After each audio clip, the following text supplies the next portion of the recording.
When it comes to Cape Independence, the DA is lying. Hi, my name's Phil Craig and I'm the leader of the Referendum Party. And I've got nothing against the DA. In fact, I think the DA have done a good job in the Western Cape, given the circumstances. But the DA is a national party, and in pursuing its own political ambitions on the national stage, it has brought itself into conflict with the best interests of the Western Cape people.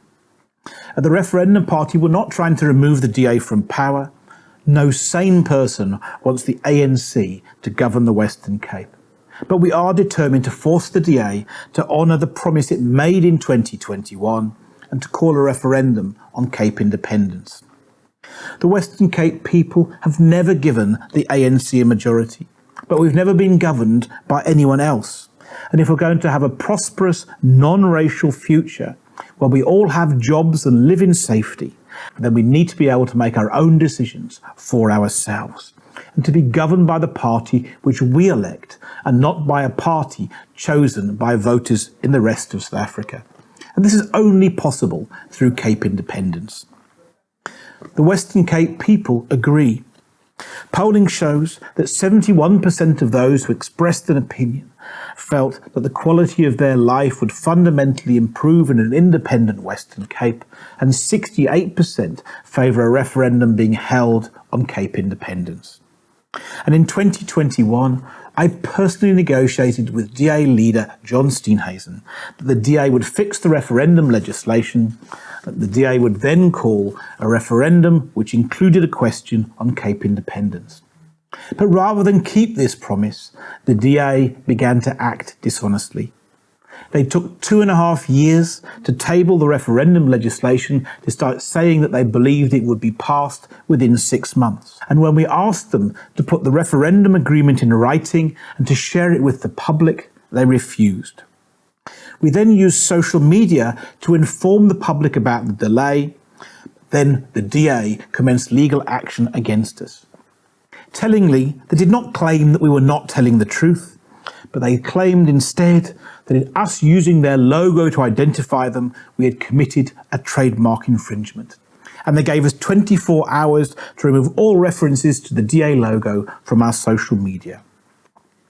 We didn't remove the logo, but instead we instructed our lawyers to challenge the DA to formally refute our version of events, which was that John Steenhuisen, on behalf of the DA, had promised to fix the referendum legislation, after which he would call a referendum which included a question on Cape Independence. The DA opted not to deny our version of events, but instead chose to drop its own legal action. We then formed the Referendum Party to increase pressure on the DA to call the referendum that they'd promised. But as the elections get closer, the DA is once again trying to mislead voters. When asked by an international newspaper about the referendum promise, John Steenhuisen said, "The Referendum Party is lying." We now need to put this matter to bed once and for all. Either I am lying or John Steenhuisen is lying, because we cannot both be telling the truth. I therefore voluntarily submitted myself to undergo a polygraph examination, which is also often called a lie detector test, where a highly qualified and experienced expert examined me to establish whether or not I was telling the truth. Did you lie when you said that Mr. Steenhuisen promised you a referendum where a question about Cape Independence will be included?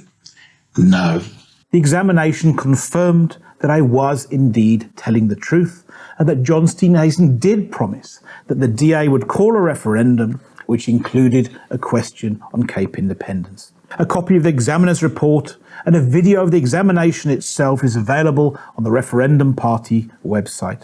And the Referendum Party now challenges John Steenhuisen to submit himself to a polygraph examination so that we can establish whether or not he is telling the truth. Alternatively, we call upon the DA to honour its promise and to call a referendum on Cape Independence.